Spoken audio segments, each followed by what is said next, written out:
안녕하십니까. 오늘은 경제가 왜 망가지고 있고 이거 어떻게 회복시켜야 되는 거에 대한 얘기를 해보겠습니다. 경제에 대해서 한번 봅시다.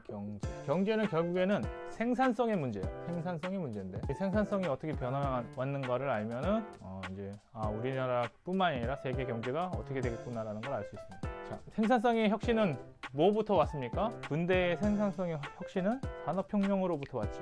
그래서 1차 산업혁명이 있었고 2차가 있었고 3차가 있고 4차가 있었고 1차 산업혁명의 핵심은 뭐였냐면은 1차는 대량 생산이에요. 2차는 분업, 3차는 자동화는 아니에요. 정보혁명이라고 하거든요. 그런데 그러면 이제 요걸로 봅시다. 대량 생산은 뭐가 이루어졌어요? 이게 대표적인 게 증기기관이죠. 증기기관에 의해서 사람이 하던 것을 이제 기계가 대신하기 시작했다고. 그 다음에 분업으로 대표되는 건 뭐가 있어요? 분업으로 대표되는 거 벨트라고 이렇게 돼서 이게 돌아가면은 오면 팍 이렇게 되는 거죠.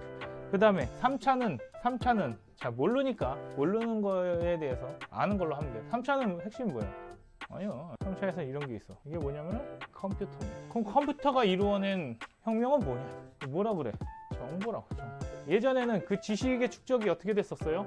책이나 이게 되게 파편적으로 돼 있던 것들이 컴퓨터가 오면서 엄청난 양의 데이터를 처리할 수가 있게 된 거죠. 그 다음에 이제 4차로 오면서 여기서는 4차가 가능하게 해준 게 뭐냐? 데이터인데 그 데이터가 예전에는 이 컴퓨터 옮겼어야 돼. 근데 지금은 어떻게 됐어? 연결이 됐죠. 그래서 이건 연결. 그리고 여기는 온라인이라고. 맨 처음에는 유선 온라인이었다가 무선 온라인까지 갔죠. 그래서 이게 4차 산업혁명이라고 나는 생각을 해요. 근데 여기에서 이제 핵심은 연결이 되면서 뭐가 되냐면은 데이터의 수준이 올라가는 거고 이게 결국에는 이랑 자동화가 되는 거지. 그렇죠? 자동화도 이거 어디서 나와서 데이터의 증가에서 나온 거라고. 그런데 이제 문제는 뭐냐면은 자, 직관적으로 봅시다. 1차 때는 증기기관이 생산성을 올렸습니까? 안 올렸습니까? 생산성 입장에서 한번 보자고. 생산성. 여기는 혁명이고 여기서는 무엇을 와시고 그래서 뭐가 나왔어요? 결과물 이렇게 됐다고. 근데 생산성에 있어서 증기기관은 확실하게 생산성을 높였죠. 자, 그럼 컨베이어 벨트 분업화는 높였죠. 컴퓨터는 높였죠. 근데 이제 4차부터는 어떻게 됐냐면은 생산성이 높아졌습니까? 라고 물어보면 생산성에서는 조금은 있겠지. 그렇죠? 조금은 있겠지만 무엇이 문제냐면은 소비자 입장으로 갑니다. 소비자 입장에서 생산이 높아졌어. 소비에 영향 줬어요? 안 줬어요? 소비를 하는데 이 증기기관이 소비를 하는데 영향을 줬습니까? 아니에요. 소비는 계속 하던 거잖아요. 저렴해진 건 생산성의 입장이죠. 소비 입장에서는 어차피 사는 건 똑같다고. 분업화가 됐어요. 가격이 싸진 거는 누구의 힘이에요? 생산자의 힘이죠. 소비자의 힘이 아니란 말이야. 정보가 있어요. 근데 이 정보를 소비자가 적극적으로 활용할 수 있었냐? 많이 못했다고. 근데 연결이 되기 시작하면서 무슨 현상이 일어나냐면은 생산자에게 일어나는 생산성의 혁신보다는 소비자에게 정보 혁신이 일어난단 말이야. 그러면은 이전에는 조금의 이익이 남았을 때 소비자한테 끌어올 수 있었던 이윤이 다 얼로 나가요? 이 소비자한테 다 날아가는 거라고. 그러면서 어떻게 돼? 여기서 이윤 창출이 안 된다고요. 무슨 얘기냐면은 저번에도 한번 설명했는데 부산에서 제일 잘 나가는 브랜드가 있어요. 그럼 부산 안에서는 이 브랜드의 가치가 높잖아요. 그런데 정보가 연결이 되기 시작하면서 부산에서 이거 괜찮다고 생각했던 게 서울 가보니까 어떻게 돼? 더 괜찮은 브랜드가 있는 거야. 그러니까 내가 부산에서 썼던 브랜드가 서울로 가면은 좋은 브랜드가 아니었죠. 예전에는 부산에 살면은 부산에서는 됐다고, 지방에선 됐다고. 근데 지금은 뭘 알아요? 서울 가면 아무것도 아닌 거를 알게 되는 순간에 어떻게 돼? 그 브랜드의 가치가 확 낮아지는 거야. 그러면 이거는 누구의 입장에서는 좋은 거예요? 소비자 입장에서는 좋은 거지. 왜? 내가 여태까지 부산 안에서만 살다가 아니면은 광주 안에서만 살다가 대전 안에서만 살다가 대한민국 전체로 봤을 때는 또 다른 브랜드라는 거지. 그러다 보니까 어떻게 돼? 나는 A 브랜드라는 것을 사면 되겠다 안 되겠다를 판단을 하게 되어버리는 거지.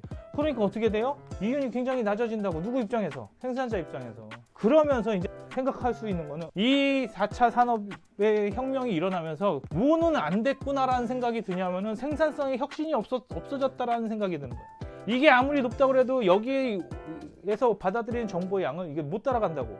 그러면은 생각해 봅시다. 예전에는 어디에서 사놓으면 되게 싸게 살 수 있었어. 그런 것들이 나 혼자만 알고 있는 노하우였는데 지금은 어떻게 돼요? SNS 상에서 다 퍼지고 지금은 그냥 쿠팡에서 싸는 게입니다 라고 해보면 그냥 거기서 사면 되는 거잖아요. 다른 데 알아봅니까? 안 알아봅니까? 안 알아본다고. 그러니까 내가 예전에는 땅이 넓었을 때는 여기서는 내가 조금 덜 먹더라도 이쪽에서는 이윤을 챙길 수 있었다고요. 왜? 멀고 그 다음에 정보가 소통이 안 되니까. 근데 이렇게 되는 순간은 어디에 수렴해요? 가장 낮은 가격에 수렴한단 말이에요. 그래서 결론적으로는 어떻게 되냐면 4차 산업혁명이 일어나면서 우리는 뭘 잃어가냐 했을 때 생산성의 혁신을 잃어갔다.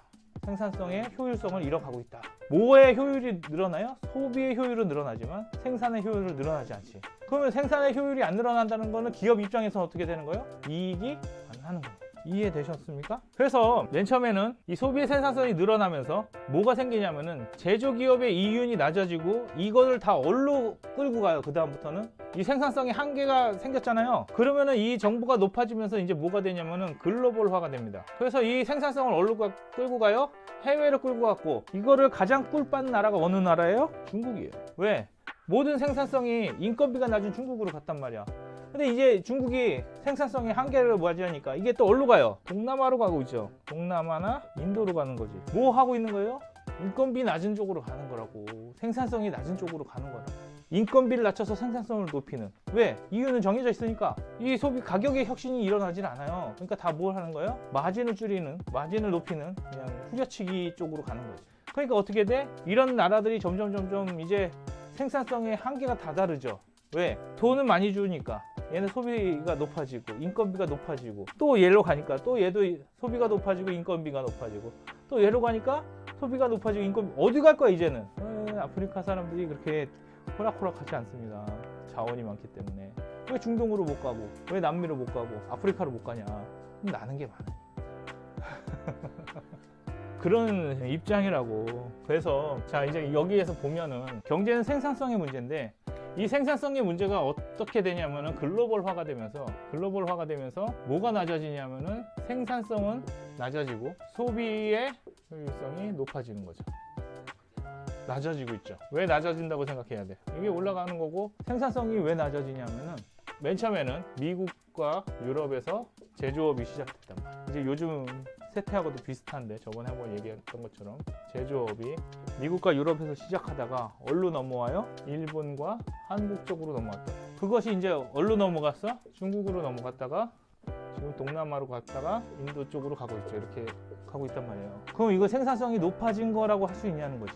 자, 얘네의 몸값이 높아지니까 어디로 가는 거야? 일로 왔고, 얘네의 몸값이 높아지니까 일로 왔고, 얘네의 몸값이 높아지니까 일로 왔다고. 그러면은 제조라는 게 변하진 않았지. 근데 뭐는 변하고 있어요? 임금과 숙련도가 변하고 있잖아요. 그러니까 생산성이 어떻게 되는 거예요? 낮아진다고 볼 수 있다고. 여기에 살려면 임금을 더 줘야 되잖아. 같은 가격이면. 이 제조업의 문제는 뭐냐면은 뭘로 넘어왔냐면은 이 제조업의 문제가 반도체로 넘어왔어요. 반도체가 어떻게 됐었어? 자, 일본하고 한국 쪽에서 여기 대만까지 속해 있죠. 그렇죠? 플러스 대만 합시다. 대만까지 가는데 여기로 왔다가 지금 어떻게 되는 상태예요? 백을 한다고. 원래 중국 쪽으로 넘어가야 되는데 이걸 막고 백을 시키고 있죠. 왜 백을 합니까? 첨단 기술이고 그다음에 일자리 때문에. 그러면은 이게 중국으로 넘어갔어야 되는데 안 넘어가니까 이제 어떤 일이 일어날 것 같아요? 인건비가 싼 쪽으로 흘렀어야 되는 건데 이게 역행을 하죠. 그럼 이제 필연적으로 뭐가 옵니까? 인플레가 오는 거죠. 뭐가 올라요? 가격이 올라요. 생산성의 혁신이 일어나면 가격이 떨어지는데 생산성의 혁신이 일어나지 않으면 인건비가 오르니까 인플레이션이 오는 거예요. 포기할 수 없지. 그러니까 이 이유는 포기할 수 없고 뭐가 늘어나요? 원가가 상승하죠. 인건비가 상승하고 원가가 상승하니까 가격도 상승하는 이런 결과가 오는 거죠. 이거에 대해서 왜 이해를 못합니까? 이거가 지금 미국에서 이야기하는 뭐예요? 반도체법이란 말이야. 뭐 하는 거야? 다시 끌어오는 거라니까요. 그런 결과를 갖고 온다. 그러면은 이제 무슨 얘기가 되냐면은 글로벌을 흩었던 게 코로나19를 맞이해서 이제 어떻게 되냐면은 로컬의 경쟁력이 원래는 떨어졌습니다. 왜? 글로벌 되니까 지역의 경쟁력이 떨어졌었는데 그 상태에서 어떻게 돼요? 기업의 이윤도 떨어지고 그다음에 금리가 낮았죠. 왜냐하면은 기업의 이윤이 떨어지니까 기업 이윤보다 금리가 높아버리면 어떻게 돼? 기업이 망하죠. 이 이윤의 생산성이 변했어요? 안 변했어요? 생산성은 안 변했는데 뭐만 변했어 지금? 금리만 올랐어요. 이렇게 올랐어요. 자, 예전에는 제조업이 사업을 하면은 한 10%대의 수익률을 냈다고요. 근데 지금은 어떻게 돼?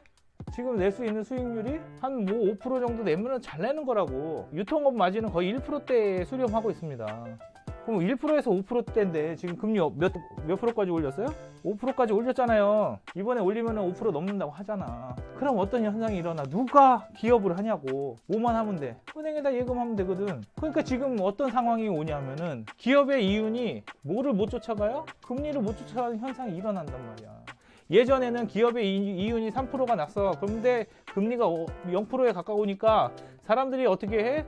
주식 투자를 하는 거고, 아니면 채권을 사든지 회사채를 사든지 국채를 사든지 뭘 사든지 사서 자산 투자를 한단 말이죠. 이 금리가 낮으니까. 근데 지금 금리가 높아버리니까 이 돈이 어디로 가야 돼요? 금리 쪽으로 가야 된다고. 그러면은 이 기업 투자로 들어와요, 안 들어와요? 안 들어오는 거지. 왜 망했어요? 그러니까 왜 망했어요? 유상증자를 했는데 와라 하니까 와요, 안 와요? 안 와요. 왜 안 와? 수익률이 안 좋으니까 안 오지. 그래서 뭐 한 거야?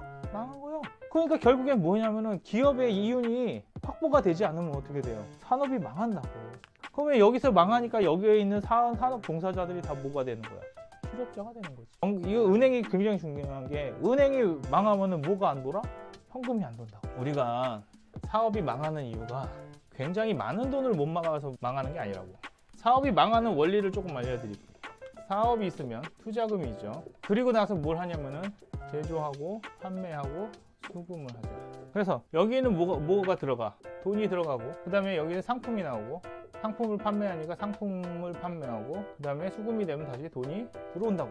이해되셨죠? 그런데 자, 투자금은 몇십억이든 상관없어요. 이거 투자금은 몇십억이 있을 거고, 이 투자금이 뭐 빌린 돈이라고 하면은 대출금이 있어요. 대출금이 중요한 게 아니라, 대출을 하게 되면 뭘 해야 돼? 반드시 해야 될 게 뭐가 있죠? 매달 뭐를 내줘야 돼? 이자가 생기는 거죠. 이거는 뭐예요? 이 돈에 대한 사용 대금이라고. 그러면은 이 이자는 항상 누구한테 압박으로 다가와? 이 투자자한테 계속 이 큰 대출금에 대한 보증성으로 계속 얘기한다고. 이게 뭐예요? 신용이지. 신용이 오고 가는 거야. 계속 갚아 나가면, 아, 얘는 신용이 있는 애구나, 못 갚으면 신용이 없는 애구나, 이렇게 정리를 하는 거지. 그런데 갑자기 어떤 일이 일어나냐? 이 이자를 내는 돈은 내는 돈이고, 이 돈은 어디서 나오냐면은 요 현금 흐름에서 나온다고. 그렇죠? 이렇게 몇 바퀴 돌면은 이거를 뭐라 그래? 회전율이라고 그러고, 이게 돌아가면 돌아갈수록 이렇게 돌아가는 것을 뭐라 그러면은 현금 흐름이라고 하지. 캐시라고 얘기하는 거지. 이런 용어예요. 그러면 이렇게 돌아가야 되는데, 이 돈이 이렇게도 돌지만 얼로도 돌아야 돼. 이 이자를 내는 돈으로도 돌아야 된다. 이해되셨습니까? 그러면은 이렇게 팔자로도 돌고 이렇게도 돌죠. 그래서 이자를 잘 갚으면 모두 또 얻을 수 있어요. 대출금도 높아질 수 있는 거고, 신용도 올라가는 거지. 그러면서 이 현금 흐름과 이 현금 흐름으로 계속 돌아가요. 근데 이렇게 돌다가 어떤 일이 생기냐 하면은 돈이 어디서 하나 딱 막혀요. 이걸 뭐라 그래? 돈맥경화라는 요즘 말을 쓰지만 결국에 뭐 하는 거야? 어디서 막힌 거라고. 막히게 되면은 요것만 막히는 게 아니라 이렇게 돈은 흐름이 막히는 거라고. 그리고 나면 어떻게 돼? 어디서 폭발이 되냐면은 이 이자를 못 갚음으로 인해서 뭐가 무너져요? 이 신용이 무너진단 말이야. 이 신용이 무너졌을 때 하는 일이 뭐예요? 대출의 회수가 생긴다. 그러면은 이게 만약에 10억이야. 그럼 이 10억 때문에 망하는 거예요? 요 이잣돈 얼마를 못 내서 망하는 거예요? 이잣돈 얼마를 못 내서 망하는 거라고. 그럼 1%일 때는 어떻게 돼? 1%일 때는 1000만 원이었던 게 2%가 되면 어떻게 돼요? 2000만 원이 되고, 이게 5%가 되면은 5천만 원이 된다고. 5천만 원이 되는 거죠. 그러면 지금 미국의 금리가 몇 프로에서 0%에서 5%까지 올랐단 말이야. 근데 0%일 리는 없죠. 그거는 이제 법정 이율이고, 거래 이율은 좀 다르겠지만 보통 그냥 뭐 1%였다가 5%까지 갔다 그러면 몇 배가 오른 거야? 5배가 오른 거라고. 그러면은 기업의 생산성이 이 금리만큼 올랐냐 이거지. 기업의 생산성이 5배가 됐는가? 이게 검증이 안 되는 거지. 2022년에 2023년이 돼가지고 갑자기 5배가 오를 수 있는 그런 회사가 있을까요? 그러니까 애당초 이게 준비가 됐던 데는 지금 버티는 거지만, 이게 준비가 안 되는 데는 어떻게 돼요? 무너지는 거지. 얼마 때문에? 이 5천만 원 때문에. 뭐가 안 돼요? 10억이 안 되는 거라고. 우리가 알고 있는 기업이 단순히 10억 정도로 힘들까요? 아니라고. 몇백억, 몇천억 몇 조를 굴리는 회사에서는 이 부담률이 엄청나게 크겠지. 이게 5천만 원을 못 갚음으로 인해서 어떻게 돼? 이 10억에 대한 압박감이 들어오는 거고, 그게 이제 신용이 깎였을 때는 은행에서 뭘 하면서 들어와요? 신용 회수로 들어가는 거지. 이건 뭐 100억이라고 칩시다. 그러면 이제 어떻게 되냐? 이 5천만 원을 못 막아서 10억의 회수가 들어오면서 이 100억짜리 회사가 날아가는 거예요. 그러면 이 회사가 이걸 못 갚아서 경매든 뭐든 나오게 되면은 얼마에 팔릴까요? 뭐 적게는 뭐 50억, 아주 심하게는 30억까지도 팔리겠지. 그럼 은행에서는 이거를 50억에 팔아요, 30억에 팔아요, 뭐 70억에 팔아요, 상관없어요. 그냥 팔면 돼. 뭐만 해결하면 돼. 20억만 해결하면 된다고. 그러니까 이 사업은 어떻게 되는 거야? 이 5천만 원 때문에 30%가 날아가든 70%가 날아가든 의미가 없다는 거지. 그러니까 지금 기업들이 어떻게 돼? 나가 떨어지는 거야. 앞으로 계속 금리가 오르면 어떻게 돼? 이 현상들이 계속 나타날 거라. 그러면서 어떻게 되냐? 생산성이 이 정도가 되지 않는 회사들은 날아가는 거죠. 그래서 이렇게 되면서 뭐가 판명이 되냐? 그동안 좀비 기업이었던 데들이 날아가는 거죠. 그러면 이제 건전한 기업만 남는 거죠. 이걸 뭐라 그래? 정화라고. 생태계가 뭐가 되는 거야? 정화되는 거지.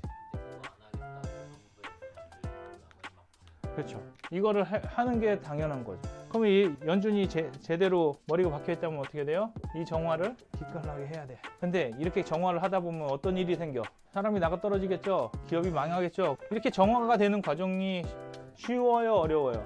어렵죠? 힘들죠? 사람이 힘들면 뭐라 그래? 정부 탓을 하지. 그럼 정부는 어떻게 돼? 뭐를 잃어요? 표를 잃는 거야. 그러니까 이제 정부가 뭘 하고 싶어? 이 정화를 세게 하고 싶어요? 안 하고 싶어요? 안 하고 싶은 욕구가 되죠. 근데 안 하면 어떻게 돼? 경제는 망하는 거지. 이해되십니까? 미국과 우리나라의 좀 저거를 한번 생각해 보세요. 요거를 알고 나서 이제 정치도 봐야 돼, 사실. 그러니까 정치, 경제, 사회 문화가 한 개만 잘한다고 튼튼한 사회가 되는 게 아니다. 미국은 돈을 관리하는 데가 어디예요? 연준이 있죠. 내가 있고. 그 다음에 정치 행정은 정부가 하죠. 그래서 여기서는 여기 눈치를 봐요, 안 봐요? 안 봐도 돼요. LC는 뭐가 문제야? 이 두 개가 같이 문제가 되니까 둘이 손을 잡는 거라고. 이해되십니까? 근데 우리나라는, 한국은 정부가 있고 요거랑 똑같은 일을 하는 데가 어디야? 한국은행이 있죠. 이렇게 돼 있다. 여기서는 협상을 해야 되는데 여기서는 뭐야? 명령을 하게 되죠. 그러니까 얘가 나는 아닌데 라고 생각을 해도 얘가 O 하면 어떻게 해? O로 가야지. 여기서는 얘가 X고 얘가 O 하면 그거 뭐는 나와요? 세모는 나온단 말이야. 절충안이 나온다고. 근데 여기는 O와 X면은 뭐가 돼? 나오는 것은 O입니다. X 오면은 X고. 그게 우리나라의 취약성이라고. 미국은 뭐가 그나마 우리나라보다 낫냐면은 독립성이 강합니다. 왜냐면 연방정부이기 때문에 해요. 근데 우리나라는 안 된다고. 그러니까 이제 항상 어떤 일이 일어나? 표로 간다. 왜 연방정부, 미국은 지금 4.5에서 4.75를 가고 있는데 우리나라는 3.5란 말이야. 원래대로 갔으면 우리나라가 안전해요? 미국이 안전해요? 미국이 안전하지? 그러면은 투자하는 사람 입장에서 한국에 투자를 하려면 어떻게 돼야 돼? 금리가 더 높아야 되지. 그건 당연한 거잖아요. 한 5% 이상이 돼야 된다고. 근데 정부가 뭐 하니까? 야, 표를 봐라. 우리 죽게 생겼다. 그러니까 뭐 하래? 동결시켜라 그런 거 아니야. 그러니까 어떻게 돼? 경쟁력을 잃어간다고. 어떻게 보면 우리나라 입장에서는 터진 게 다행일 수도 있다고. 이게 터지니까 지금 여기에 대해서 고민을 하잖아요. 지금 연준이 이렇게 올려서 이게 원인이고 결과잖아. 원인이고 이게 결과잖아. 그러니까 이런 결과가 나왔으니 이 원인에 대해서 한 번 더 고민을 하겠죠. 지금 올리려고 하는 게 분위기였단 말이야. 지난주까지는 올린다는 기사가 엄청 많이 나왔는데 정화가 하다가 아니 너무 빨리 되는데 한 군데서 이렇게 터지면 안 되거든. 조금씩 이렇게 해야 되는데 어떤 게 하나 툭툭툭 터져가지고 너무 큰 영향을 미치니까 얘네 고민을 하는 거야. 근데 만약에 얘네가 그래도 정화를 하겠다라는 생각이 있으면 이 정화의 의지가 크면 이런 거 다 날려버리겠다라고 하겠죠. 근데 이제 뭐가 있어? 스타트업이 있으니까 이 스타트업을 뭘로 생각해? 미래의 먹거리라고 생각하니까 정화를 못 시키는 거야. 이게 별거 아니다라는 판단이 들면 어떻게 돼? 다 죽여버리는 거지. 지금 나는 뭐를 좀 생각하냐면은 스타트업에 대해서 지금 미국의 분위기가 뭐냐? 긍정일까 부정일까? 좀 예측을 해보는 거지. 예측을 해보자면 그냥 하는 건 아니고 뭘 했냐면은 반도체 제조업에 대해서 미국이 사활을 걸었다. 이것이 시사하는 바가 있다. 이게 필요하다 안 필요하다? 안 필요하다. 지금 미국이 원하는 건 뭐야? 이 반도체 제조업에서 지금 인텔이나 퀄컴이 지금 삼성이나에 비해서 모자라다는 판단을 했어요. 원래는 미국이 하던 건 뭐예요? 제조보다는 기획과 디자인이었다고. 이 반도체 생태계를 이렇게 만들어서 이런 칩을 가지고 이런 생태계를 만들고 거기에서 디자인하고 기획하고 이런 칩들을 사용해서 가겠다고 했는데 지금 핵심이 뭐가 되고 있어요? 반도체 자체가 핵심 부품, 핵심 자원이 된 거야. 뭐처럼? 석유처럼 없으면 안 되는 필수품이 돼버렸죠. 그러니까 어떻게 돼? 이거 없이 하다 보니까 반도체 대란을 겪은 거야. 그리고 나서 딱 생각해보니까 이제 뭐가 필요가 없어? 스타트업 같은 기획과 디자인하는 이런 새끼들은 다 뭐가 돼? 그래서 기획과 디자인을 포기한다는 게 아니라 기획과 디자인이 무엇을 만나야 돼? 기술과 제조를 만나지 않으면 이런 기획과 디자인은 쓸모없다라고 판단한 게 이번 반도체에 관련된 미국의 행동이다. 더 급한 게 제조업이다. 이거를 버리진 않을 거예요. 이거를 그렇다고 우리를 주나? 이 기획과 디자인을 미국이 우리를 줄까? 그렇진 않아. 여기에서 이제 문제가 생기는 거라 생각해요. 뭘 얘기하는 게 아니라. 그래서 한국의 문제는 뭐야? 수직 조직화가 돼 있다. 너무 수직 조직화다. 미국처럼 치고받고 싸우는 과정들이 필요하다라는 생각이 있고, 지금 전반적으로 스타트업에 대해서 정부는 살리려 했으나 패드가 죽였다라는 것이 나와야 정부도 살고 패드도 권위가 생기지 않느냐라는 생각이 듭니다. 만약에 한국은행이 그렇게 했다. 그럼 누구 탓이야? 정부 탓이야. 한국은행이 여기서 만약에 5%, 10% 올려버렸다. 그럼 어떤 일이 일어나요? 이 5% 이상이 됐다. 얘가 이 선택을 했다. 여기를 반항해가지고 항명을 하고 이렇게 했다. 그럼 어떤 일이 일어날까? 정권 교체 전에 잘리지. 이 사람이 여기서 이렇게 자르겠죠. 한국은행 총재가 잘린다고. 어떤 식으로든지 잘릴 거예요. 책임을 물어서. 그럼 이 결정을 하겠어? 못하겠어? 못하지. 목숨 걸고야지. 얘는 이렇게 한다고 해서 정부가 얘를 자를 수 있어요? 없어요? 없지. 그러니까 어떤 일이 일어나? 정부는 우리는 노력했으나 패드 문제다라고 얘기할 수 있고, 이 정부는 우리는 노력을 했으나 한국은행 문제다라고 얘기할 수가 없지. 그게 이제 우리나라의 구조의 문제다. 그러니까 이 문제가 되게 큽니다. 이 생각들을 안 하고 있으니까 우리 경제가 어디로 가는지 모르는 거지. 그러면 여기까지는 이제 기업 얘기고, 어차피 우리는 경제에서 기업이 중요하지만 우리는 뭘 봐야 돼요? 경제의 큰 판을 바라봐야 돼요. 자, 경제는 이렇게 산이 있어요. 산이 있는데 비가 오죠. 그 다음에 물이 흐른다고. 꼭대기서부터 물이 이렇게 흐르죠. 근데 이게 그냥 흘러요? 처음에는 쫄쫄쫄쫄 흐르지만 점점 크게 흐른다고. 그렇죠? 그러면 이제 이게 어디에서 한 군데에서는 한번 모여야 되지. 이렇게 저수지 같이 모이는 데가 있다. 요거는 뭐냐면은 경제의 강입니다. 경제의 강, 시내, 하천 이렇게 되고, 여기는 뭐가 돼? 호수, 저수지가 된다. 그리고 이게 나중에는 바다로 흐르겠지. 바다로. 그런데 이 저수지가 뭐냐? 자, 돈을 벌면 뭐합니까? 사람들이 저장해야지. 어디다 저장을 하지? 은행에, 금고에. 내가 기업에서 돈을 벌었네요. 이윤이 생겨서 돈을 벌었어요. 그럼 이 돈은 어디로 갑니까? 이제 뭐 급여로도 가고 여러 군데로 가죠. 이렇게 쭉 간 다음에 이 사람들이 다 어디로 가? 은행으로만 갈까요? 항상 경제가 돌아가면 생산성이 높아지면 뭐가 생길 수밖에 없어? 잉여금이 생길 수밖에 없어요. 이 잉여금이 다 어디로 가느냐 이거야. 이게 은행으로만 갑니까? 주식으로도 가고, 채권도 가고, 뭐 선물도 가고, 또 부동산으로 가고, 이런 것들을 다 합쳐서 뭐라 그래? 한마디로 자산이다. 항상 이 저수지는 뭐가 돼요? 자산이 돼. 그래서 돈이 많이 흐르면 어떻게 돼요? 커지죠. 여기가. 돈이 잘 안 흐르면 어떻게 되죠? 마르겠죠. 마르기도 하고 퍼가기도 한다. 비가 잘 내리면 토양에 필요가 없지.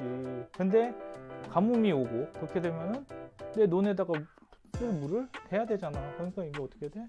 퍼간다고. 그동안은 저축이 되다가 이 메커니즘을 알아야 우리가 내 자산을 지킬 수 있다 이거지. 자, 이 강이 뭐예요? 경제 흐름이라고. 경제, 기업 활동. 그래서 경제가 생산성이 높아지거나 높아지는 것도 있고, 또 하나의 뭐가 있어요? 돈이 늘어나면, 통화량이 늘어나면, 이런 것들이 늘어나면 뭐가 돼? 돈이 넘쳐서 자산의 수위를 높이는 거지. 근데 반대로 이런 게 떨어지면 어떻게 돼? 여기가 마르는 거란 말이야. 그러면 지금 연준이 금리를 높임으로 인해서 뭐가 되고 있어요? 여기서부터 말라온다고. 물이 점점 내려오는 양이 적어지죠. 여기까지 오는 데는 시간이 좀 걸려요. 생각보다는 많이 안 걸리는데 좀 걸려요. 그동안에 어떤 일이 일어나냐? 여기서도 자연 증발하는 것도 있고, 퍼가는 것도 있고, 그 다음에 안 내려와서 안 쌓이는 것도 있다고. 그러면 자산 시장이 어떻게 돼? 같이 쪼그라들어. 그래서 여기서 금리를 올리면 자산시장이 쪼그라드는 결과를 가지고 있는 거지. 그러면 금리 왜 올리는지만 알면 되잖아. 금리는 왜 올려요? 우리 봤잖아, 동영상. 금리는 왜 올립니까? 정화가 언제 와요? 정화의 때를 볼 수 있다고. 우리는 언제 와? 화요일되면. 그러면은 우리가 이런 일이 일어나고 있구나 그러면은 적어도 무엇을 대비를 해야 돼. 말릴 것을 대비하고 거기에 대한 대책을 세워야 돼. 그럼 지금 세우면 됩니까? 안 됩니까? 지금이라도 해야 되는 건 대응일 뿐입니다. 대응은 뭐야? 지금 하는 거고, 대비는 미리 하는 거라고. 미리, 이건 지금. 근데 미리가 없는 사람이 지금 대응해봐야 차선책이고 플랜 B일 뿐이라. 지금 온 것은 대응하면서 뭐 해야 돼요? 생존해야 돼. 생존하면 뭐가 와요? 다시 자산이 쌓이는 시기가 오겠지. 그때까지 우리는 지금 갖고 있는 대응 능력을 갖고 어떻게든지 살아남고, 살아남은 이후에 다시 대비하는 삶을 구축을 해야 됩니다. 그래서 오늘은 여기까지 하고요. 마치도록 하겠습니다. 감사합니다.